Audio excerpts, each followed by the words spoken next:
चलो स्टार्ट करो।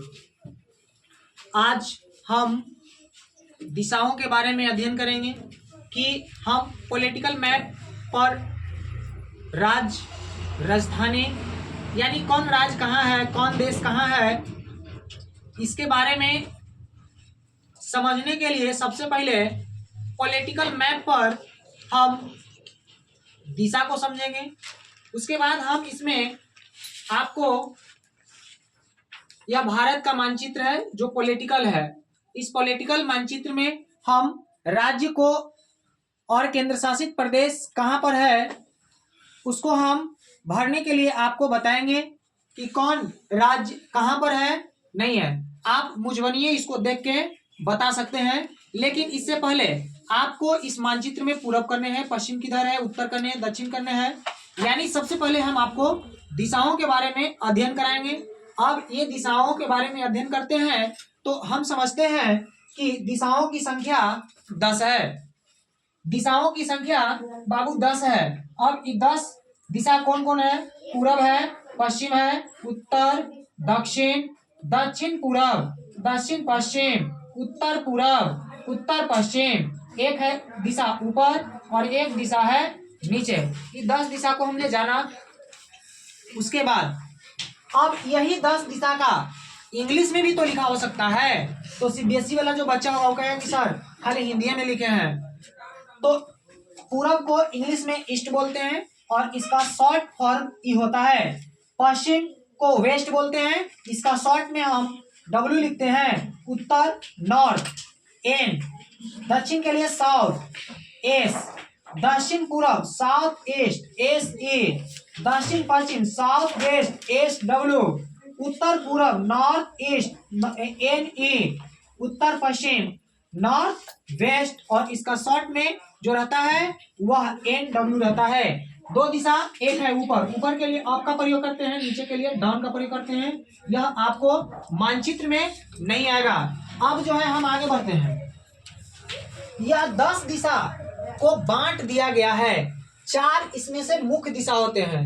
आपके 4 मुख्य दिशा होते हैं जो पूरब, पश्चिम, उत्तर, दक्षिण है। 10 दिशा में 4 मुख्य दिशा होते हैं और 4 उप दिशा होते हैं। उप दिशा दक्षिण पूरब, दक्षिण पश्चिम, उत्तर पूरब, उत्तर पश्चिम होता है। उसके बाद हम आगे बढ़ते हैं, तब देखते हैं कि अब ये दिशा उत्तर किधर है, पूरब किधर है। इसको समझने के लिए हम एक ज्योमेट्रिकल ग्राफ बनाए हैं, चित्र बनाए हैं। इस पे हम आपको समझाने का पूरा कोशिश करेंगे और आप समझ भी जाएंगे। तो 4 मुख्य दिशा, 4 उप दिशा होता है, 2 अन्य दिशा है जो निम्न है, ऊपर और नीचे, अप एंड डाउन। अब समझते हैं हम ज्योमेट्रिकल में, ज्योमेट्री में जो दिशाओं के बारे में जो हम चर्चा किए हैं, शेप बनाए हैं। तो हम किसी भी मानचित्र या कॉपी पे हमको दर्शाना रहेगा कि पूरब किधर है। तो दायां हाथ जिधर होगा, यहाँ मिस्टेक हुआ है, ये मेरा दायां हाथ रहा। दायां हाथ मान लीजिए इस बिंदु से हम पूरब चलना चाहते हैं तो हमको दाहिना हाथ किधर है, इधर है, तो इधर माहे चलेंगे। इधर माहे जाने का मतलब कि हमने इस बिंदु से पूरब चला। यदि इस बिंदु से हमें दक्षिण जाना हो तो यहाँ से हमको नीचे चलना पड़ेगा। यदि इस बिंदु से हमें उत्तर चलना है तब हमको ऊपर चलना पड़ेगा।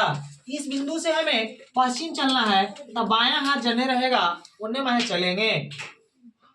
दोस्त, किसी भी बिंदु से पूरब, पश्चिम, उत्तर और दक्षिण का ज्ञान लेने के लिए आपका पूरब उधर होगा जिधर दायां हाथ होगा, आपका पश्चिम उधर होगा जिधर बायां हाथ होगा, उत्तर उधर होगा जहां आपका सिर होगा, दक्षिण आपका पैर होगा। तो यही बताया गया है, ऊपर में उत्तर, नीचे में दक्षिण, उधर होता है पूरब, इधर होता है पश्चिम। अब इसमें 4 जो हम बताए थे उपदिशा, यही है। तो उत्तर और पूरब के बीच में उत्तर पूर्व दिशा होता है। उत्तर पश्चिम के बीच से जो निकलता है दिशा उसको उत्तर पश्चिम बोलते हैं। पश्चिम और दक्षिण से जो निकलती दिशा है, जो आपका उप दिशा है, वह दक्षिण पश्चिम है। पूरब और दक्षिण के बीच से जो दिशा निकलती है उप दिशा, वह दक्षिण पूरब है। तो 1 2 3 4 ये आपका मुख्य दिशा हुआ। 1 2 3 4 ये आपका उप दिशा हुआ। मानचित्र पर ऊपर और नीचे नहीं दर्शाया जा सकता है, इसलिए यहाँ पर ऊपर और नीचे के बारे में ज्ञान नहीं दिया गया है। आगे, दो मुख्य दिशाओं के बीच 90 डिग्री का कोण बनता है, यानी ये दिशा और ये दिशा के बीच में कितना डिग्री कोण बनेगा? तो 90 डिग्री का कोण बनेगा। विपरीत दिशाओं के बीच 180 डिग्री का कोण बनता है। पश्चिम और पूर्व के बीच में पूछेगा कितना डिग्री का कोण बनता है, तो 180 डिग्री का कोण बनता है। आपको मुख्य दिशा और उप दिशा के बीच में पूछेगा कितना डिग्री का कोण बनता है, तो 45 डिग्री का कोण बनता है। यहाँ पर एक पॉइंट और आप लिख सकते हैं कि दो उप दिशाओं के बीच भी 90 डिग्री का कोण बनता है। यानी दोस्तों, दो उप दिशा के बीच भी कितना डिग्री कोण बनता है, तो 90 डिग्री का ही कोण बनता है। इस वीडियो के लिए आज इतना ही, फिर हम मिलते हैं नेक्स्ट वीडियो में, नेक्स्ट पार्ट में।